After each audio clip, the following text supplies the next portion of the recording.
আজকে আমি বেরিয়েছি হাঁটতে। এটা হচ্ছে ডে 3। উইন্টারে যেহেতু কিছু করার থাকে না, ডিসেম্বর মাস পুরো স্কুল ছুটি থাকে, কলেজ ওয়ার্কশপ ছুটি থাকে, তাই সবাই আর কি হাঁটতে বেরোনো উচিত। আজকে একটু স্প্রিন্টিংও করেছি হাঁটার পাশাপাশি।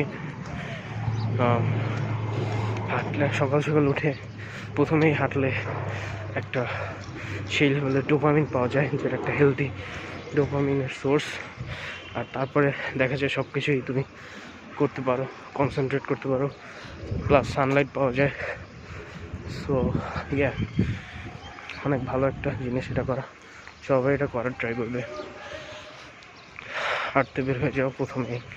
এটা হচ্ছে আমার ডে 3। আমার আগের 2 দিন রেকর্ড করা হয়নি। তোমরা কমেন্টে জানাও তুমি কারা এখন সকালে দৌড়াইতে বা হাঁটতে বা স্প্রিন্ট করতে যাও।